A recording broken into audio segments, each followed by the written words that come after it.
I'm Glen, 32, and I've spent my entire adult life being financially responsible. After years of careful saving, I'd finally built up $65,000 in my emergency fund. Then, last Sunday, my mom handed me a folder with a smug smile. "I used your emergency fund to pay off Anthony's mortgage," she announced proudly. "You'll thank me later." I maintained my composure and simply replied, "If you think so." She had no idea what was coming next.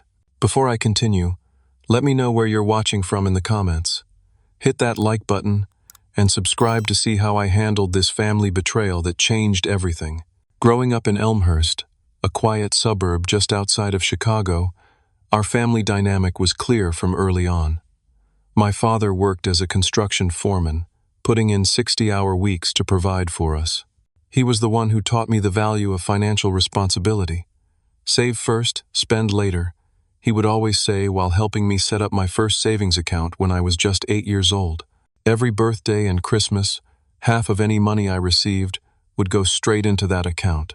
It wasn't always fun as a kid, but those lessons formed the foundation of who I became.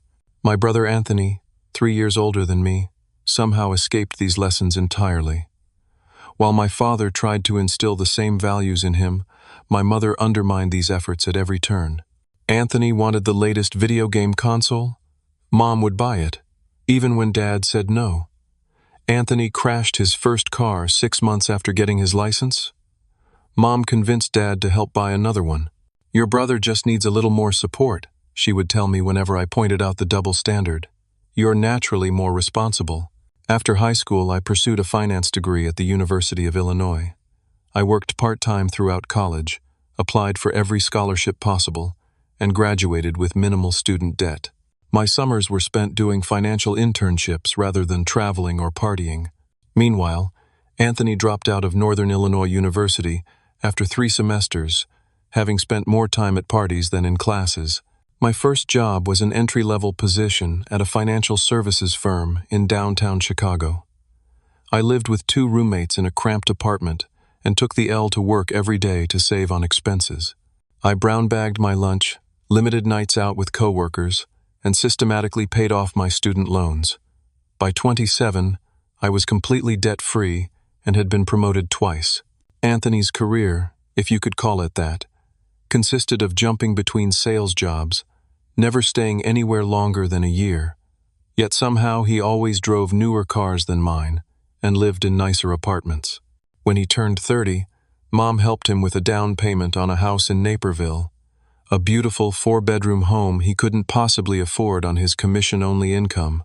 "Your brother has a certain lifestyle to maintain," Mom explained when I questioned this decision. "Appearances matter in sales."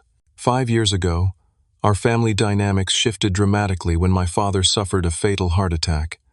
He was only 58. The loss devastated all of us, but it affected my mother and Anthony in unexpected ways.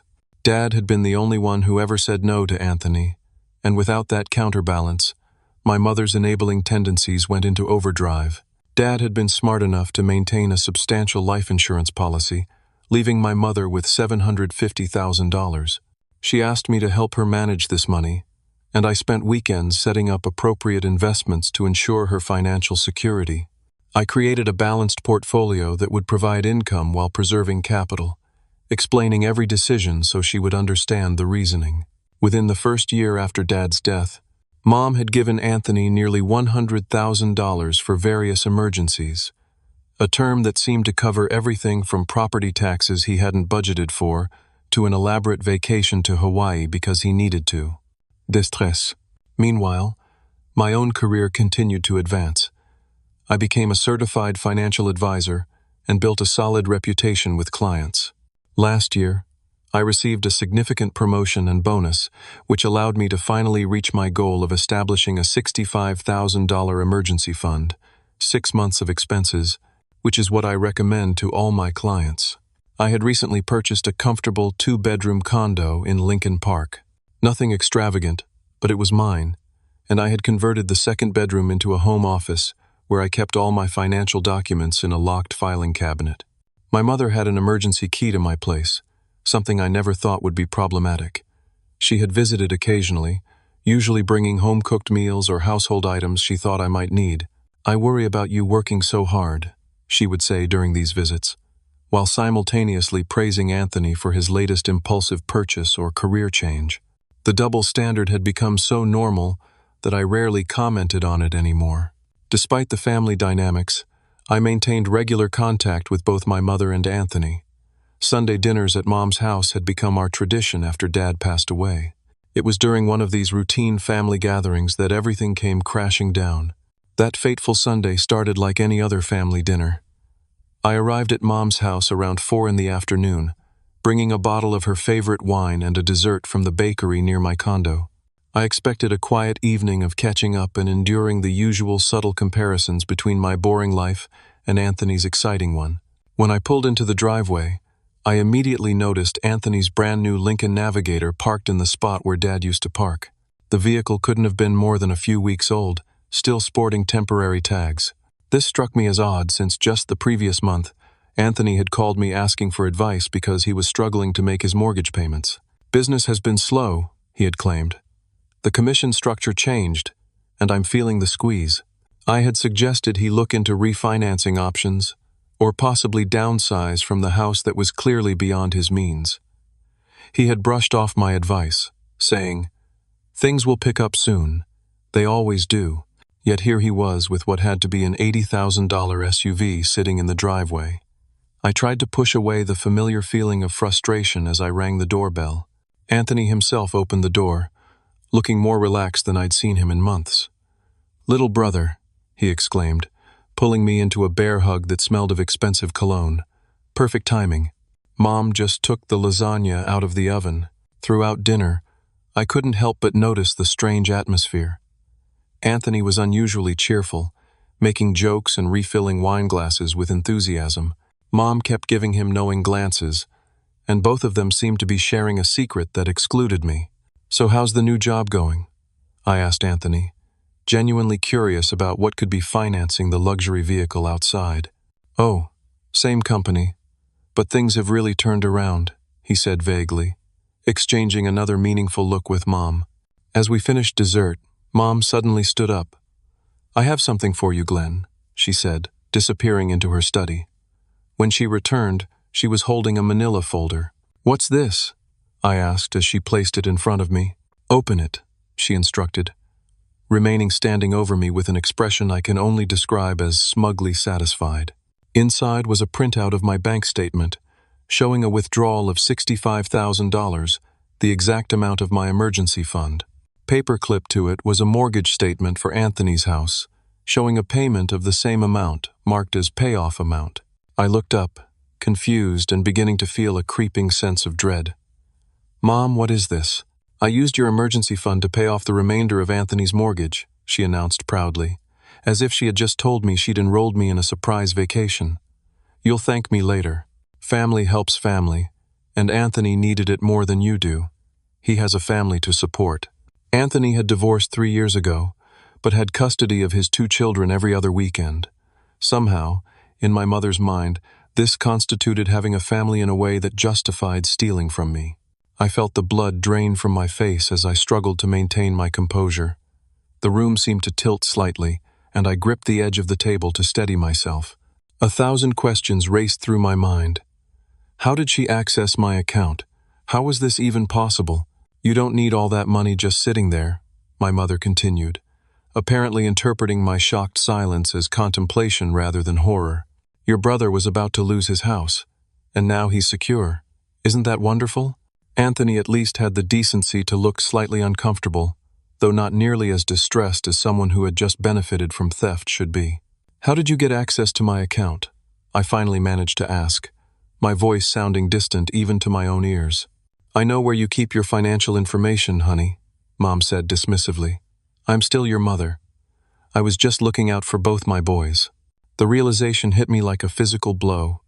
She had used her emergency key to enter my apartment, searched through my home office, and somehow obtained enough information to transfer my money without my consent. I stood up abruptly. "I need to use the bathroom," I mumbled, needing a moment alone to process what had just happened. Once inside the bathroom with the door locked, I pulled out my phone with shaking hands and logged into my banking app. There it was, a transfer made yesterday to an external account. $65,000 gone. My entire emergency fund. 5 years of disciplined saving wiped out in a single unauthorized transaction. I felt a panic attack building. My chest tightened, and my breathing became shallow as I leaned against the cool tile wall. I slid down until I was sitting on the floor, forcing myself to take deep breaths. Think, I whispered to myself. Just think. After a few minutes, I splashed cold water on my face and looked at myself in the mirror. I needed to appear calm until I could leave and address this properly. I returned to the dining room where Mom and Anthony were chatting casually, as if they hadn't just confessed to financial fraud. So? Mom asked expectantly. Aren't you going to say anything? I summoned every ounce of self-control I possessed and simply replied, If you think so. Her face fell slightly at my lack of gratitude or approval. Glen, this is a good thing. Anthony's house is secure now. Family helps family. I need to head home, I said, gathering my jacket. I have an early meeting tomorrow. But we haven't had coffee yet, Mom protested. Another time, I said, already moving toward the door. Thanks for dinner. I could feel their eyes on me as I left, confused by my muted reaction. They had expected either grateful acceptance or an immediate angry confrontation. My composed departure had clearly not been in their script. As soon as I got into my car, I knew exactly what I needed to do. The 20-minute drive from my mother's house to my condo passed in a blur of churning emotions and racing thoughts. The radio remained off as I processed what had just happened and formulated my plan of action. The betrayal cut deep. Not just the theft itself, but the casual way it had been presented, as if I should be happy about it. Memories flashed through my mind. Staying up late helping Mom understand investment statements after Dad died, showing her how to use online banking, explaining the importance of maintaining good credit scores. All that time spent trying to help her become financially literate, and she had used that knowledge to steal from me. As I pulled into my parking space, a horrifying thought struck me. If she had been in my home office looking through my financial documents, what else might she have accessed? What else might she feel entitled to redistribute in the name of family? Once inside my condo, I went straight to my home office. The filing cabinet appeared untouched, but when I opened the drawer containing my bank statements and account information, I could tell someone had been through it. The folders were arranged slightly differently than my usual meticulous organization system. On my desk, I noticed something else. My checkbook had been moved from its usual spot in the top drawer to sitting on the desktop, partially hidden under some mail. I rarely used checks anymore, but kept them for certain bills.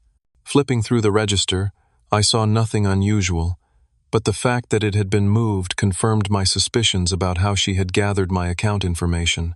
Without hesitation, I picked up my phone and dialed the 24-hour fraud line for my bank. After navigating through several automated prompts, I finally reached a representative. Thank you for calling Capital Union Bank Fraud Services. This is Jennifer speaking. How can I help you tonight? My name is Glen Thompson, I began, trying to keep my voice steady. I need to report an unauthorized transaction from my savings account. I'm sorry to hear that, Mr. Thompson. I'd be happy to help you with this issue.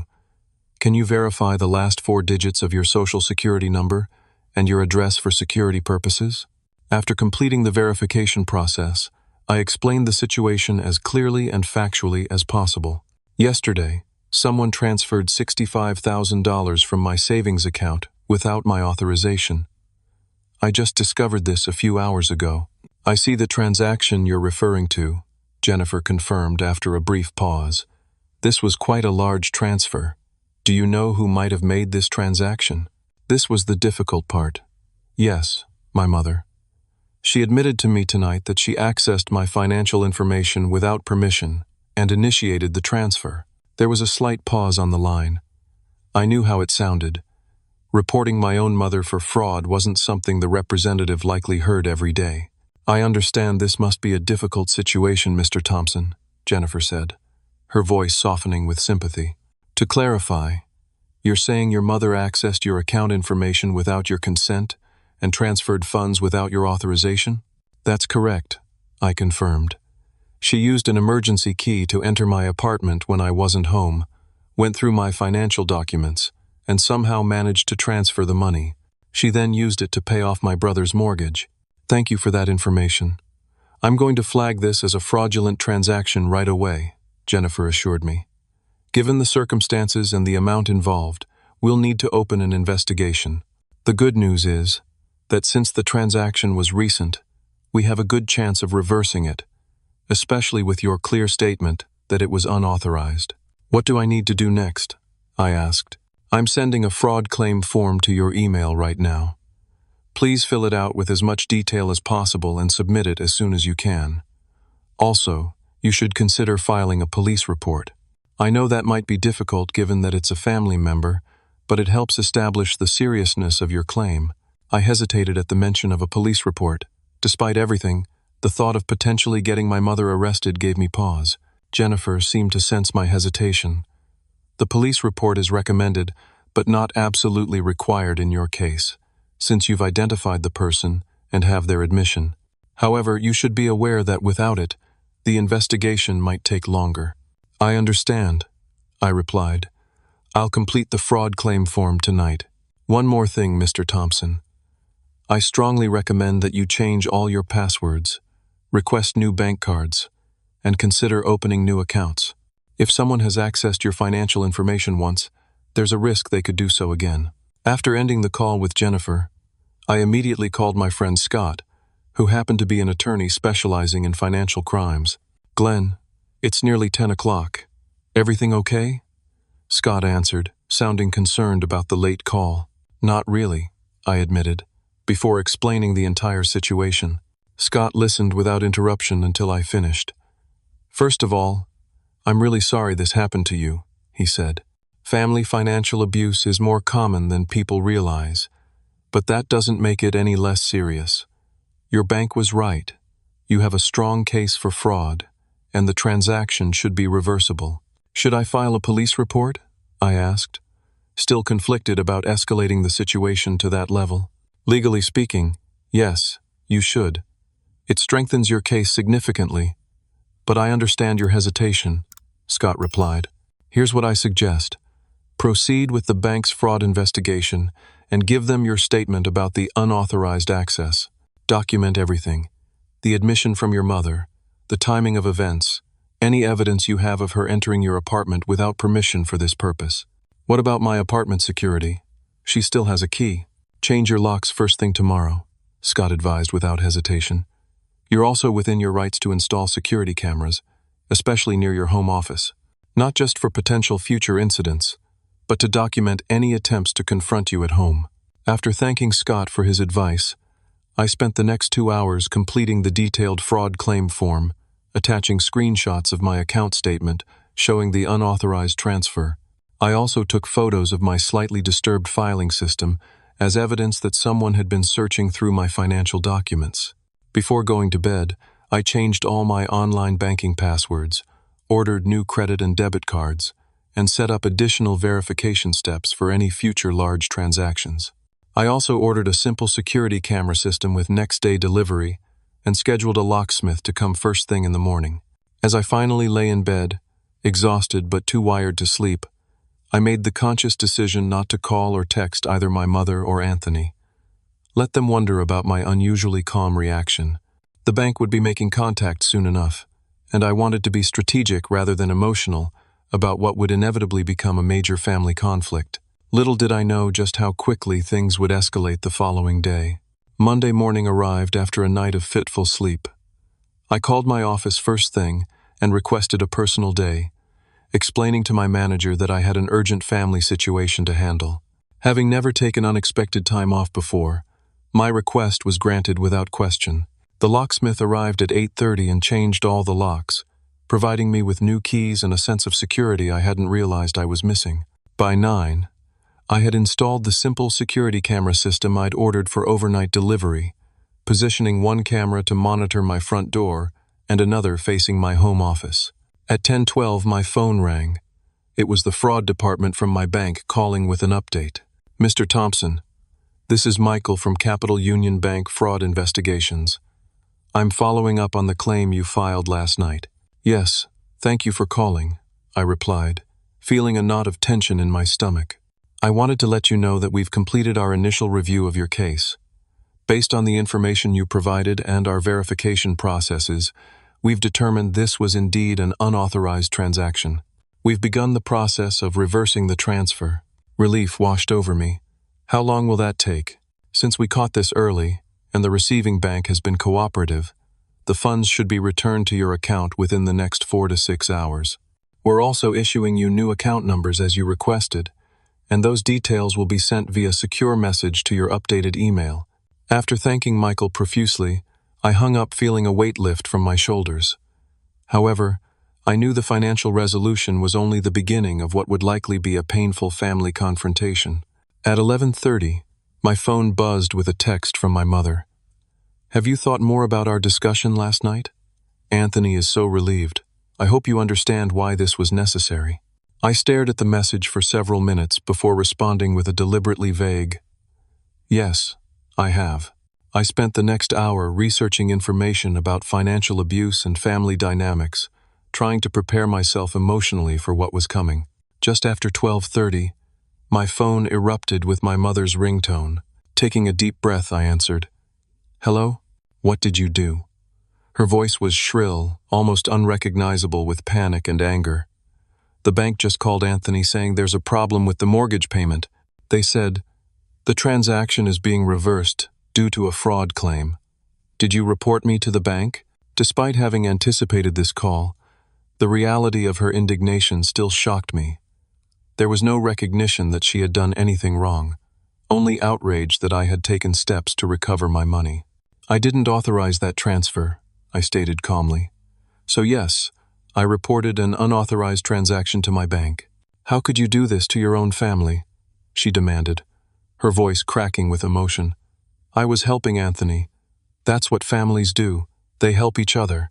Mom, you entered my apartment without permission, went through my private financial documents, and transferred $65,000 without my consent. That's not helping family. That's theft. Don't you dare use that word, she gasped. I'm your mother. I was doing what was best for everyone. Best for Anthony, maybe. Not for me. You have a good job. You don't need all that money just sitting there. Anthony was going to lose his house. Then Anthony should have come to me directly, or figured out his own financial solution. You had no right to make that decision for me. There was a brief silence before her voice turned cold. I can't believe how selfish you've become. Your father would be so disappointed in you. The invocation of my father, who had taught me financial responsibility and would have never approved of such actions, was a low blow that momentarily stole my breath away. Dad would never have stolen from one child to bail out another, I finally replied, my voice tight with controlled emotion. He believed in consequences and personal responsibility. This isn't over, she threatened. I'm going to fix this. Anthony and I will figure something out. I've already fixed it, I stated firmly. The money is being returned to my account today. And Mom, I've changed my locks and installed security cameras. You no longer have access to my home. She gasped as if I'd slapped her. You're choosing money over family. I can't believe. I cut her off, something I'd rarely done before. No, I'm choosing boundaries and respect over enabling and theft. There's a difference. After ending the call, I sat in stunned silence, my heart racing. Despite knowing I was in the right, years of family dynamics made it difficult not to feel guilty. I kept reminding myself, this was not a normal family disagreement. This was theft, plain and simple. Just after 2 o'clock, my security app sent an alert to my phone, motion detected at my front door. I opened the app to see my mother and Anthony standing outside my apartment. Anthony repeatedly ringing the doorbell while my mother tried her key in the lock, looking confused when it didn't work. I watched silently through the app as they eventually gave up and left. Within minutes, my phone lit up with texts from both of them. From Mom, we need to talk about this in person. Stop avoiding us. From Anthony, real mature changing your locks. Mom is crying because of you. Call us now. I silenced my phone and tried to focus on preparing myself for what I knew would be an inevitable confrontation. The bank confirmed that afternoon that the funds had been successfully returned to my account. I immediately transferred them to a new account at a different bank, one my mother had no knowledge of. By evening, I felt emotionally drained but more resolved than ever. The security camera alerted me again around 7:30. This time Anthony's wife Laura was with them. I decided it was time to face them directly, rather than allow this situation to escalate further. I watched through my security camera as all three of them stood outside my door. Anthony was pounding now rather than ringing the bell, his body language aggressive even on the small screen of my phone. My mother looked distraught, while Laura hung back slightly, appearing uncomfortable with the entire situation. Taking a steadying breath, I walked to the door and opened it mid-knock, causing Anthony to almost stumble forward. "Come in," I said simply, stepping aside. I had strategically arranged my living room for this confrontation, financial documents organized on the coffee table, my laptop open showing the security footage of my mother entering my apartment the previous Friday when I had been at work. "What the hell is wrong with you?" Anthony began the moment the door closed behind them. "The mortgage company called me saying the payment was being reversed. Do you have any idea what you've done?" "I've recovered my stolen money," I replied evenly. "Why don't you all sit down so we can discuss this calmly?" "There's nothing to discuss," Anthony shouted, remaining standing while Mom sank into my couch, looking tearful. "Mom was helping me out of a tough situation. That's what family does. With their own money." "Yes," I agreed. "Not with money taken without permission from another family member." "She didn't steal from you," Anthony protested, his face reddening. "She borrowed it temporarily." I turned to my laptop and pulled up the mortgage statement my mother had shown me. This says, payoff amount, not temporary payment. This was the remainder of your mortgage, over $60,000. That's not borrowing, that's taking. Laura, who had been silent until now, looked confused. "Wait, Anthony told me your mom was giving him money from her own savings to help with a few late payments. You said it was just to catch up," she said, turning to her ex-husband with a questioning look. Anthony shot her an angry glance before turning back to me. "Look, I've been having some financial difficulties. Mom was just trying to help. By stealing my entire emergency fund? Money I spent 5 years saving?" I countered. "You make plenty of money. You can save it again." Anthony's voice was dismissive, entitled in a way that suddenly made everything crystal clear to me. This was the culmination of a lifetime of different expectations and standards. "Mom," I said, turning to address her directly, "how exactly did you get my account information? I'd like to hear you explain it." She dabbed at her eyes with a tissue. "I needed to help Anthony. I knew you kept your financial information in your home office. I was already worried about you having so much money just sitting there doing nothing." "It wasn't doing nothing," I interrupted. "It was providing me with security and peace of mind." "Well, I used my key to check on your apartment last Friday," she continued.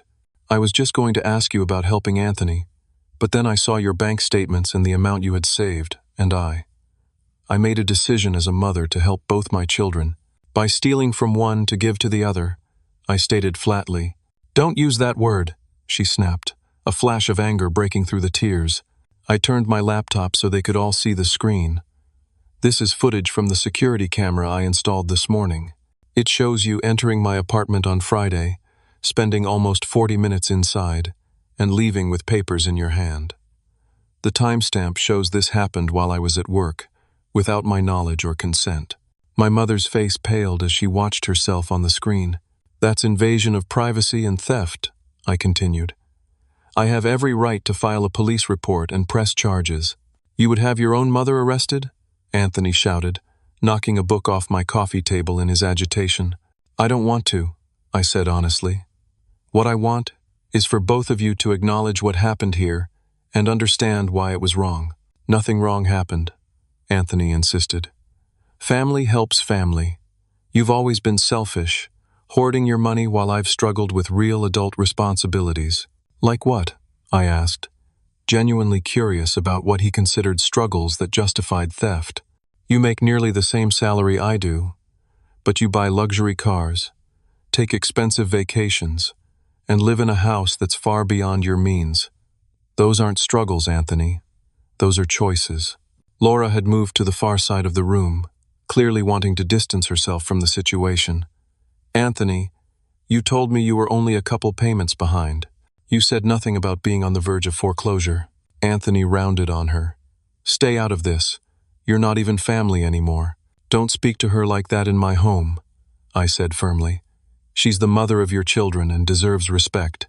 Oh, so now you're defending her? Taking everyone's side but your own family's?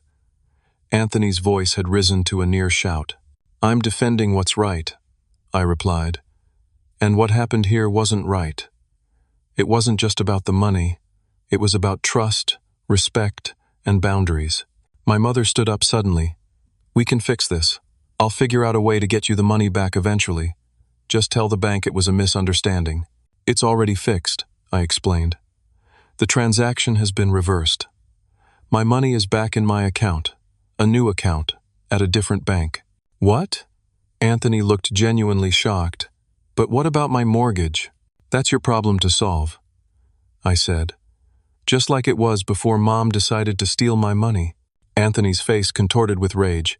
He stepped toward me, fists clenched. You smug, self-righteous. Anthony, Laura interrupted sharply. Stop it right now. This isn't helping anything. If you take one more step toward me, I said quietly, I will call the police. I have video evidence of the theft. I have my mother's admission, and I have a witness. I nodded toward Laura. Anthony stopped, breathing heavily. This is how you treat family? After everything Mom has done for you? This conversation is over, I said, moving toward the door. I think you all should leave now. Glen, please, my mother pleaded, fresh tears streaming down her face. We're family. We can work this out. Not tonight, we can't, I replied, holding the door open. I need time, and clearly, we all need to reconsider what family actually means. Anthony stormed out first, muttering threats and insults under his breath. My mother paused in front of me, her eyes red and puffy. You've broken my heart, she whispered. You broke my trust, I countered softly. Laura was the last to leave, pausing briefly. I had no idea about any of this, she said quietly. I'm sorry. After closing and locking the door behind them, I leaned against it and finally let my emotions surface. The carefully maintained composure I'd held throughout the confrontation crumbled, and I slid down to sit on the floor, tears streaming down my face. The sense of betrayal was overwhelming. These were the people who were supposed to love me unconditionally, yet they had violated my space, stolen from me, and then acted as if I was the villain for reclaiming what was rightfully mine. Once I had collected myself, I called Scott. How did it go? He asked after I explained the confrontation. About as well as could be expected, I replied wearily. They still don't think they did anything wrong. That's unfortunately common in these situations, Scott said. Listen, why don't you come stay at my place tonight? You sound exhausted, and a change of scene might help. The offer was tempting, but I shook my head even though he couldn't see me. Thanks, but I need to stay here. I need to reclaim my space and feel secure in my own home again. I understand, Scott replied. Call me anytime, day or night, if you need anything. And Glen, you did the right thing. Don't let them convince you otherwise. After we hung up, I sat in the silence of my apartment, beginning the difficult process of rebuilding my sense of safety and coming to terms with the new reality of my family relationships. The week following the confrontation was one of the most emotionally challenging periods of my life. Each morning, I woke up hoping it had all been a bad dream, only to remember the harsh reality of what had transpired. Going to work provided some semblance of normalcy, but concentrating on clients' financial needs while my own family situation was in shambles proved nearly impossible. On Wednesday morning, I received a call from a number I didn't recognize. It turned out to be someone from Anthony's mortgage company. Mr. Thompson, I'm calling regarding a recent transaction involving your brother, Anthony Thompson's mortgage, the representative explained. We received a payment of $65,000 last Friday, which has since been reversed due to a fraud claim. I wanted to verify if you were aware of this situation. Yes, I am, I confirmed. That payment was made using funds taken from my account without authorization. I filed a fraud claim with my bank, which is why the transaction was reversed. There was a pause on the line. I see. Well, in that case, I should inform you that your brother's account is currently 3 months behind on payments. With the reversal of this transaction, the property may be subject to foreclosure proceedings if the arrears aren't addressed promptly. This was news to me. Anthony had only mentioned being a month behind, not 3. The situation was clearly worse than he had admitted. I understand, I replied. But this is a matter my brother will need to resolve himself. By Thursday, I began receiving calls and texts from extended family members. Apparently, my mother had launched a campaign to rally support against me, painting herself as a caring mother who had only tried to help her struggling son while portraying me as selfish and heartless. My Aunt Carol, my mother's sister, left a scathing voicemail.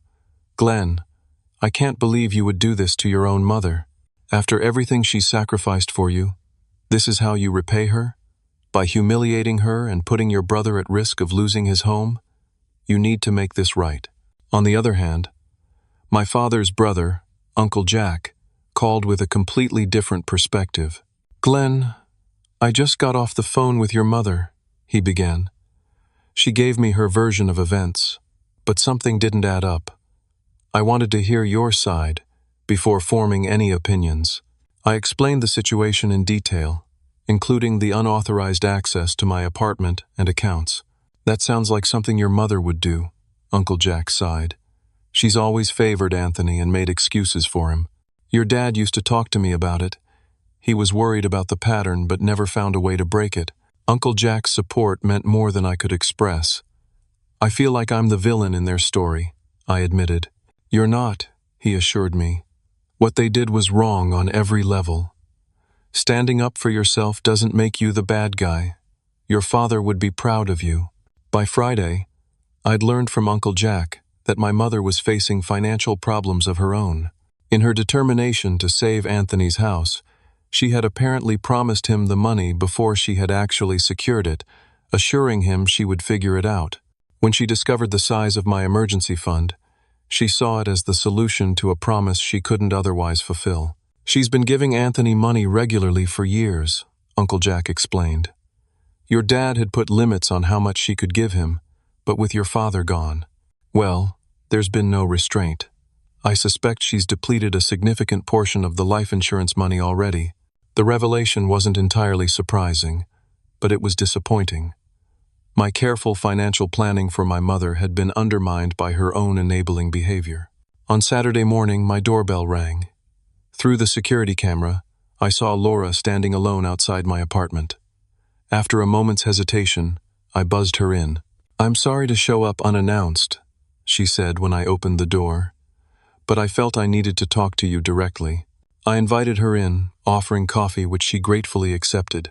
"I want you to know that I had no idea about any of this until I was standing in your living room hearing it all unfold," she began, cradling the mug in her hands. "Anthony told me your mom was helping with a few missed mortgage payments from her own savings. If I had known the truth—" "I believe you," I assured her. "You looked genuinely shocked that night." She nodded, staring into her coffee. "There's something else you should know. Something I've been trying to get Anthony to address for years, even after our divorce." She took a deep breath. "Anthony has a gambling problem. It started small, sports betting, fantasy leagues. But over the past few years, it's escalated to online poker, casino trips, even day trading that's more gambling than investing. The revelation hit me like a physical blow, yet somehow also made perfect sense. It explained the constant financial crises, the mysterious cash shortages, despite a good income, the desperation that would lead to accepting stolen money. "Does my mother know?" I asked. "I don't think so," Laura replied.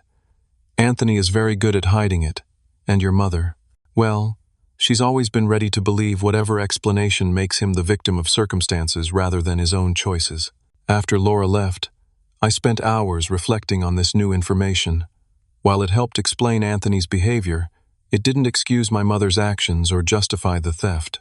If anything, it made her enabling more destructive, allowing Anthony to avoid facing the real problem. Despite being the wronged party, I found myself struggling with guilt. Had I been too harsh? Should I have been more understanding? A session with my therapist on Monday helped clarify my thoughts. What you're experiencing is the result of long-established family dynamics, Dr. Palmer explained. You've been conditioned to put others' needs before your own, especially Anthony's. Standing up for yourself feels wrong because it contradicts that conditioning. So what do I do now? I asked. Maintain your boundaries, she advised. That doesn't mean cutting off your family, but it does mean being clear about what is and isn't acceptable behavior. You can offer support without being exploited. With that guidance in mind, I began considering what kind of relationship I wanted with my family moving forward. I didn't want to sever ties completely, but I couldn't return to the previous dynamic either. 2 weeks after the initial confrontation, Uncle Jack called with a proposition. Your mother and Anthony are in serious financial trouble, he explained. The mortgage company has initiated foreclosure proceedings, and they're finally realizing the gravity of the situation. I've suggested a family meeting to discuss potential solutions, not to pressure you, but to see if there's a way forward that respects your boundaries while addressing the real issues. After careful consideration, I agreed to the meeting, but with conditions. Anthony would need to acknowledge his gambling problem and agree to professional help, and my mother would need to admit that her actions were wrong and commit to respecting my boundaries. The meeting was scheduled for the following Sunday at Uncle Jack's house, neutral territory where everyone could speak freely. When I arrived, the tension was palpable. Anthony sat stiffly on the couch, looking simultaneously angry and defeated. My mother couldn't quite meet my eyes. Uncle Jack had wisely invited his wife Aunt Meredith, whose calm presence had always helped diffuse family conflicts. Thank you all for coming, Uncle Jack began. We're here because our family is in crisis, and we need to find a path forward that addresses the real issues rather than just the symptoms. Anthony immediately began defending himself, blaming the mortgage company's predatory practices and the economy for his financial struggles. But Uncle Jack cut him off. Anthony, we know about the gambling, he said firmly. Laura spoke with me yesterday. It's time to stop making excuses and face the truth. The room fell silent. Anthony's face went through a rapid cycle of emotions: shock, anger, denial, and finally, a crumpling resignation that was painful to witness. How did she? He began, then stopped.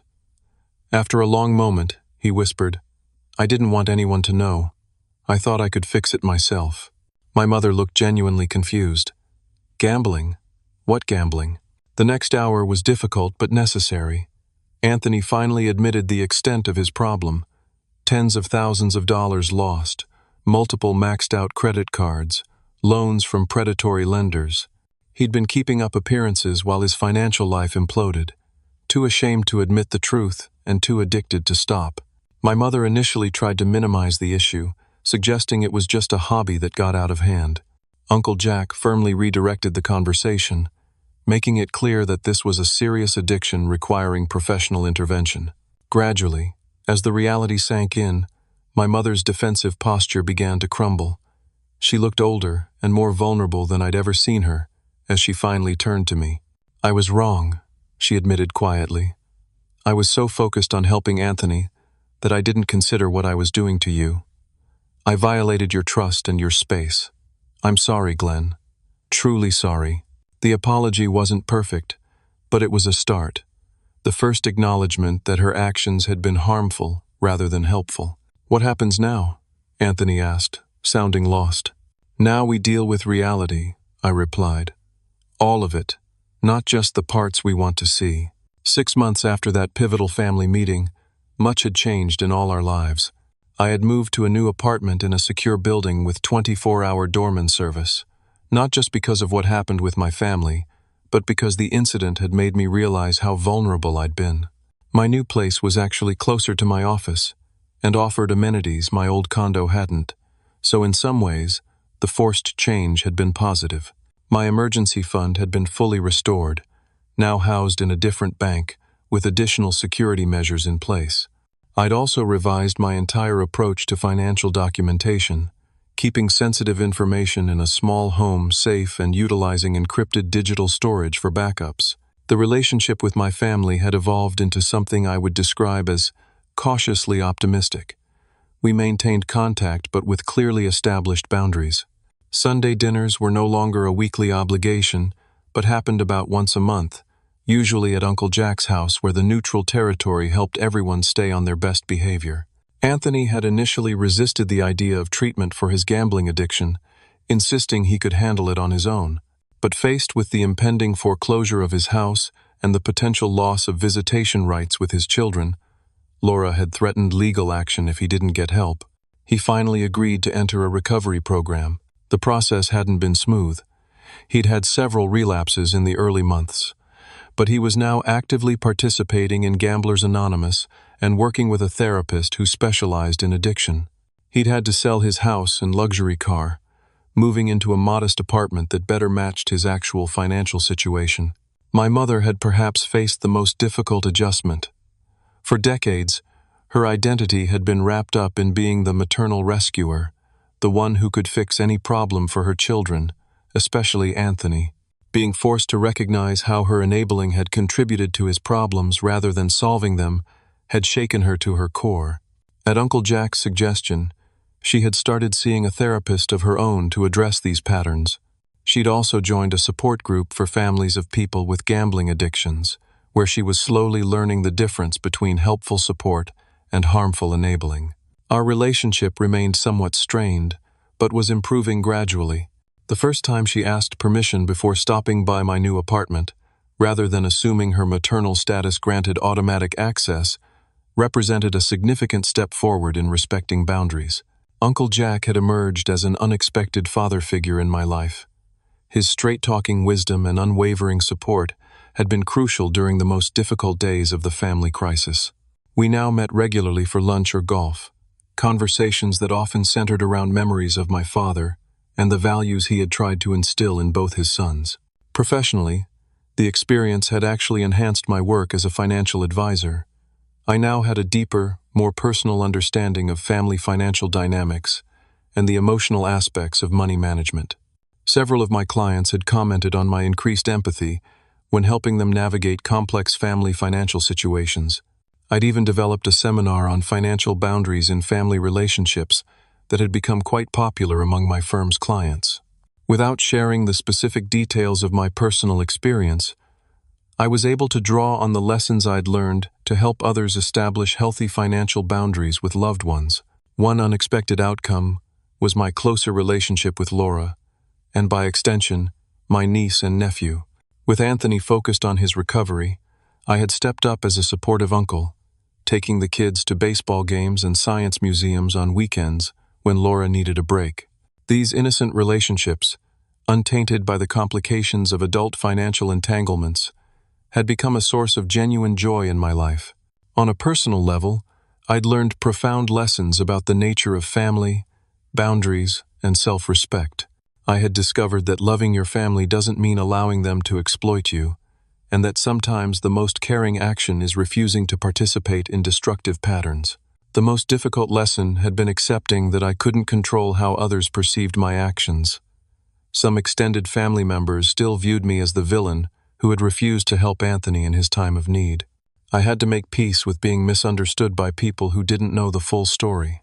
But those who mattered most, Uncle Jack, Laura, and eventually even my mother and Anthony, had come to recognize that my boundaries weren't about selfishness or lack of love, but about breaking unhealthy cycles and insisting on mutual respect.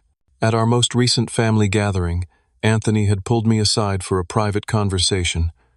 "I never properly apologized to you," he said, looking uncomfortable but determined.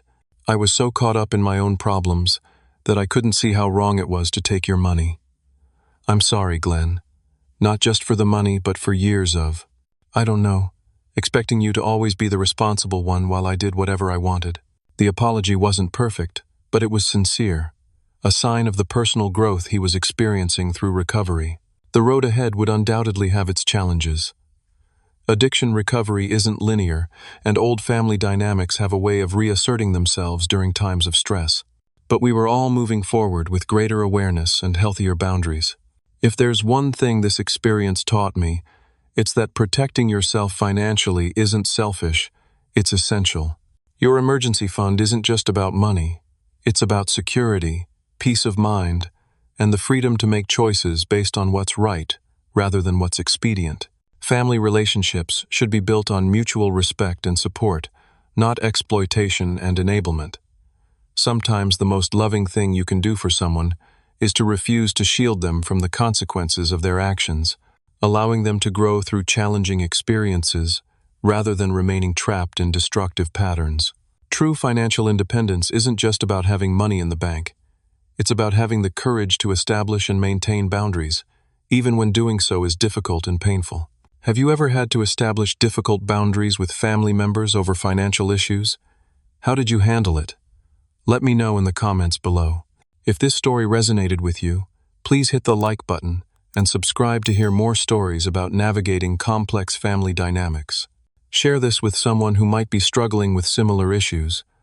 Sometimes knowing you're not alone in these challenges can make all the difference. Thank you for listening to my journey. And remember, protecting your financial well-being isn't selfish, it's self-respect.